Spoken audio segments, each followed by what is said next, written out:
would be, if you were to pick your top 3 movements with a kettlebell that everybody should do, what would they be?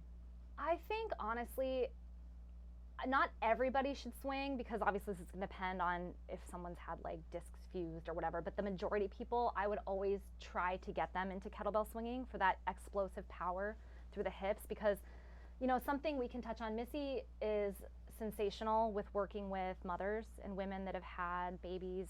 We talk about the pelvic floor a lot, and a lot of women want to come back to running or doing high impact stuff right away.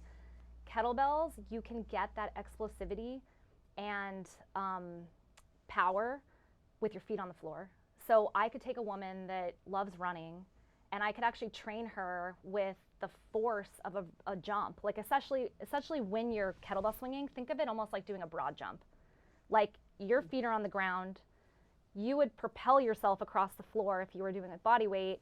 The kettlebell, you're throwing the weight in front of you essentially through that powerful hip thrust. So we can actually train a lot of those qualities that we would get with high performance sports like jumping. Think of like a snatch is sort of like doing a box jump without your feet leaving. And you would do this all with kettlebells? Yeah, so we as don't. As opposed to a barbell snatch? You could. It's actually quite similar. Like a lot of those barbell power movements, they very much mimic the kettlebell, but the kettlebell to me is a little more fluid. You're not stuck in one position like you would be with the barbell with the weights here. So you would say a swing would be number one? I would for say most swing. People. And and there's ways, so sometimes people, there's different kinds of swings, right? There's one that goes straight up, and then one that is shoulder height. Is there a correct way to do a swing? Is there a different? In our view, yes. Different kinds of swings? we train hard style, which means like we stop at the shoulders. That? Hard style. Hard. So we stop at the shoulders. So when your kettlebell stops at the shoulders, your arms are straight. If you were to place yourself down on the ground, you'd be in a plank position on your fists. Right, so core's tight, booty's tight, like legs are tight, like the whole thing, chin's tucked back. We're not looking about throwing the bell overhead. It's not a fluid movement. It is a hard style kettlebell swing. It's derived from martial arts training. So it's a blend of tension and relaxation. So in hard style kettlebell training, you're either very tense or you're very relaxed. And this is one of the harder things to learn in the ballistic style of movement. So swings, snatches, anything power, cleaning the bell.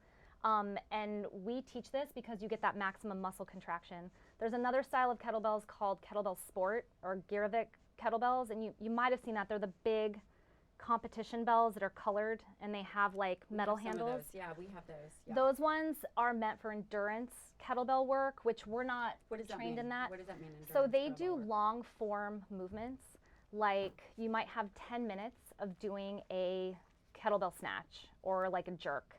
And those are meant to be done, they do competitions for it actually, for endurance. They're generally done lighter and more fluid with the body. So Missy said, that tension, they don't keep that tension. They actually, if you see it, when they snatch, they sort of like use momentum from their body.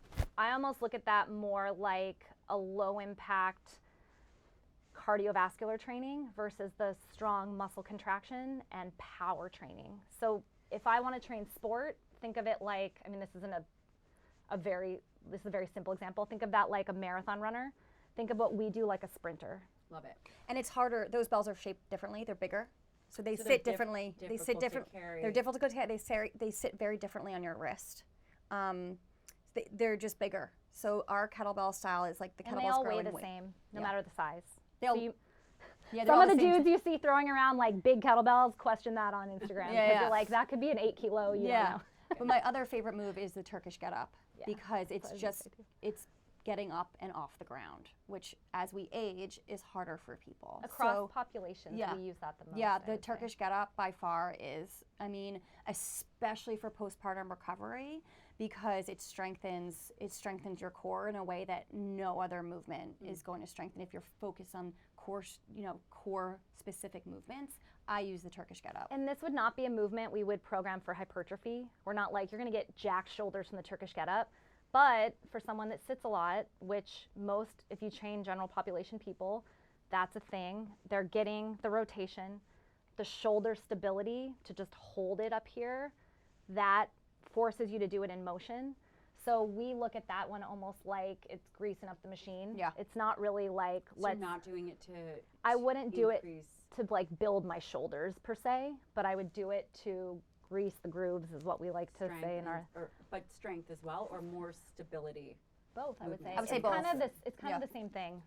And so we have the swing, and once we go through your final choice of exercise, I'm curious as to what a programming perspective would be, because you said that the other bells were used for more endurance and they were going 10 minutes straight, Yeah. and they're not focused on tension.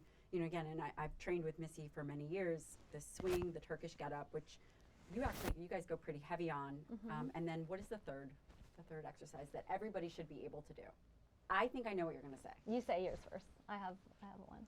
I should write it down. Everyone should be able to do. Well, I love the overhead press Okay, I was wrong. because there are also such great variations if you have good overhead strength of like also building endurance if you're not into snatching, if you're not into swinging. So if you have good overhead strength, you can still get really great endurance by push pressing, by jerking, if swinging, snatching are not your thing. I do think too, people ask all the time, can I sub a dumbbell in? And most things you kind of can with a kettlebell. You could interchange them, but the ballistics, it's not the same. They don't fall appropriately, they're harder to hold. But in an overhead press, because of the natural movement of the shoulder, and because the dumbbell, it looks like a little mini barbell. The weights are out here versus hugged against your body. To us, this feels like more of a natural position for your shoulder to move through. And we both feel like with clients, it doesn't feel as clunky as being here. You can sort of fluidly move. So I would prefer actually to press overhead with a kettlebell. So is that your, I was going to guess you guys were going to say carry. Oh, well, yes, we love carrying. I mean, it's again an overall total bodies thing. It's something we all do in life, right? So if you have a hard time carrying things during the day, you better think about that when you're training. Somehow that needs to come into your training, right? That's the biggest thing, I think. Looking at your life and being like, what's difficult for me? Where are the areas for opportunity for me to put that into my training, and not always think I need to get this amount of sets and reps and X, Y, Z. Like, what's difficult for you physically in your life? It could be mentally, and get that into your training. Bring that up. Like, use it as an area of opportunity. I actually was listening to, I think it was a podcast, and there was a doctor on, and he said, he's like, every person should be able to carry their body weight for 60 seconds in their hands. Like, you should be able to take one kettlebell, grip strength, all of that, indicator of overall fitness. You should be able to hold your own body weight, whatever you are now. Do you believe that to be true? And I was thinking, I was like, how many people could do that? I mean, we do a lot with hanging from a bar and different stuff too. And I do think that is one thing. And, I just went in actually for a tune-up. I have a physical therapist here in New York that I see who's amazing. And he had me doing single-side heavy carries. And he was like, touch your back here. Are you tight right there? Can you feel your muscles working? Because I sit a lot now. I have like more time than ever on a computer. And I think like so many people aren't aware of the balance in their body if they're stable in their core, if not. Right. So. I mean, if you can't hold something, what's going to happen, right? Your fingers start to lose grip, your shoulders start to rotate forward, your face is crunching, like, I can't hold this thing, right? But if you have strong hands, you're going to have strong shoulders. It's kind of obvious. And it kind of weirdly makes people more aware. So it's this thing that brings awareness to movement, because I know we're trainers. Movement is our blood. Like, we think about it. I mean, I watch runners for fun, like, and analyze their movement. Most people are going. Kind of weird. Yeah, most people are going. Yeah, most people are going about. It's Watch okay. out, everybody! If you see me on the street, I'm judging you. No, most people go about their life and they're not thinking about it. They've got their job, a million things. But if it's that one moment where they're like, I'm going to stand up a little taller and balance my center of mass while I'm carrying this Whole Foods bag and walking upstairs, that could make a huge difference over time on their knees, on a lot of things. So let's say someone is going to start with 3 movements. They're going to start with the swing, the Turkish get up, and obviously they'll progress up, and then a press.